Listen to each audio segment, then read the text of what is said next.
All right, strap in, everybody. Today we're going deep on something that, honestly, sounds like it's ripped straight from a sci-fi flick. Picture this. A tech giant gets hit with a fine. So huge, it, bends the very idea of money. That's what's going down right now with Google over in Russia. Oh, yeah. It's wild, to say the least. We're talking a $2.5 decillion fine. I don't even know if most folks have ever even heard of that number. It's truly mind-boggling. A figure that's tough to wrap your head around for sure. And that's exactly what we're here to unpack today, our source. This really interesting piece from the Moscow Times. Oh, okay. For those who might not know, it's an independent English-language news outlet operating right inside Russia, so a pretty unique viewpoint. Definitely. So the mission of this deep dive, we got to figure out how we even got to a number this crazy. What led to this astronomical fine? What does it mean for Google? And frankly, what does it mean for the future of the internet as we know it? Well, to understand how we landed here, we got to rewind a bit back to 2020. That's when Google first started racking up these fines. Oh, so it's not like a one-time thing. Nope. Essentially, several pro-Kremlin media outlets, Sargrad and RIA-FN being some of the big ones, they took Google to court for blocking their YouTube channels. Hold on, just to make sure everyone's on the same page. When we say pro-Kremlin, we're talking outlets that, generally speaking, back the Russian government's policies and views, right? Exactly. And these outlets were particularly vocal in their support of the invasion of Ukraine back in 2022. Right, right. YouTube, which of course is owned by Google, decided to block these channels. Basically, YouTube said they were violating their terms of service, specifically spreading misinformation and propaganda about the war. So YouTube's trying to control harmful content, but Russia sees this as an attack on their media. That's the heart of it, yeah. Russia saw this as a direct challenge to their sovereignty, like a Western company trying to dictate what information could be shared inside their borders. Which brings us back to these fines. And these weren't just one-time penalties. It's been building for years. You got it. The courts initially hit Google with daily fines. But here's the catch. These fines doubled every single week. Whoa, so it started small, but escalated ridiculously fast. Exactly. Okay, gotta ask, how does that even work? What kind of legal system lets fines just balloon like that? That's a great question, and it really gets to the core of how Russia is trying to control its online world. The specific law at play here allows for these escalating fines in cases where companies are seen as repeatedly ignoring court orders. It's a powerful tool, puts huge EU pressure on companies to fall in line. So Google's stuck between a rock and a hard place. Restoring those channels, like the Russian court ordered, means going against YouTube's own rules and probably facing blowback globally. Right.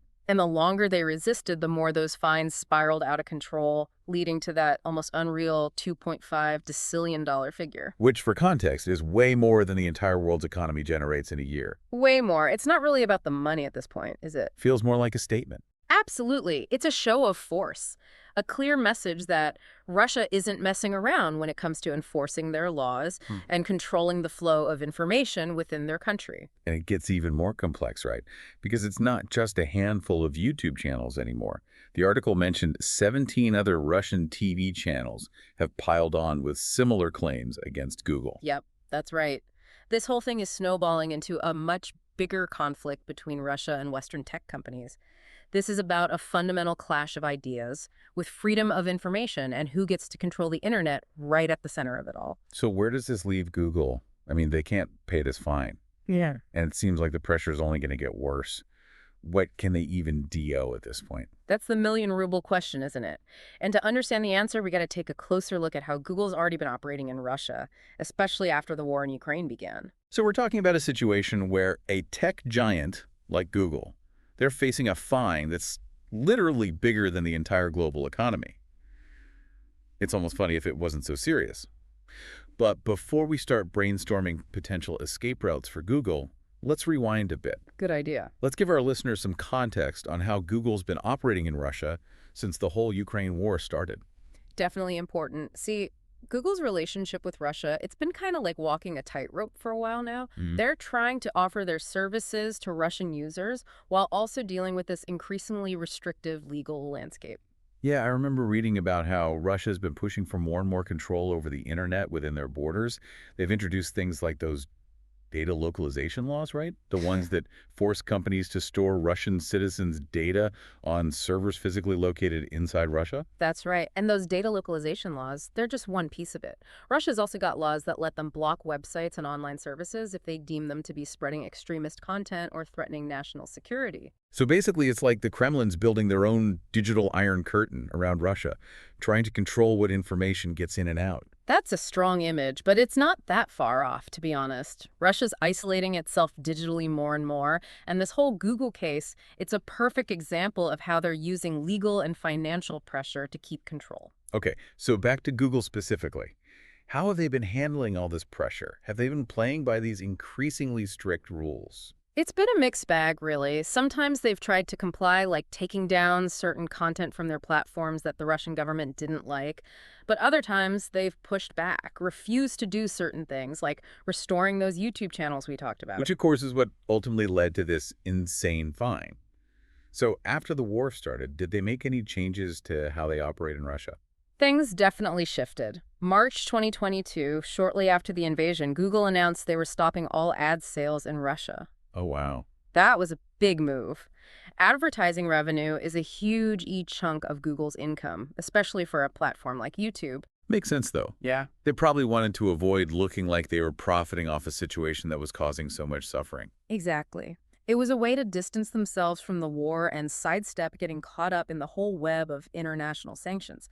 But that decision had some serious financial consequences for their Russian subsidiary. The Russian subsidiary, so Google wasn't running things directly in Russia. Right. Google had set up a subsidiary over there to handle their operations.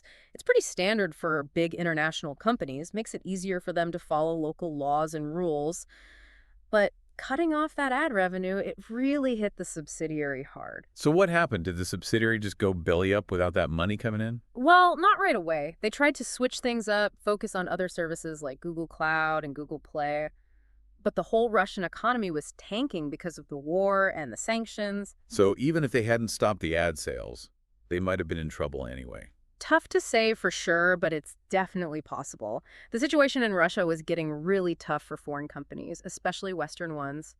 And eventually, that led to Google's Russian subsidiary filing for bankruptcy in 2022. Yep.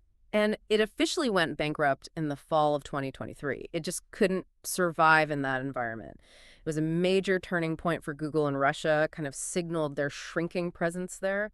So you got Google, this massive tech giant, essentially being forced out of a major market. But the fines keep piling up, even though they're basically bankrupt in Russia.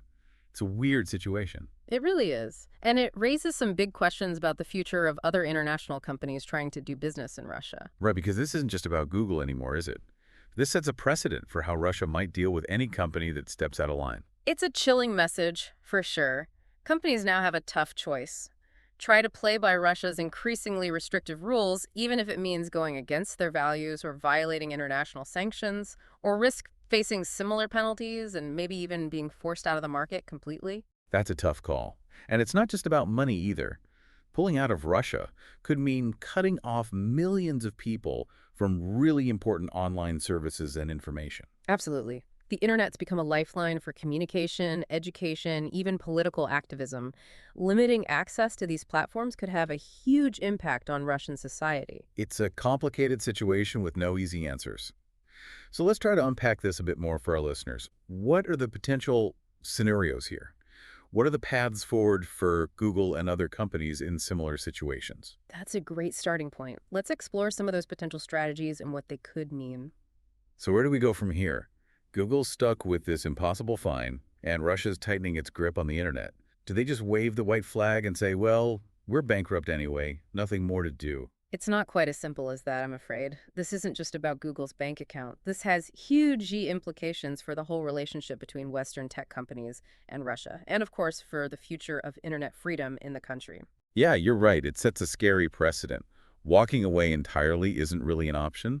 So what else can they do? Could they, try to negotiate with the Russian government, maybe work out some kind of settlement?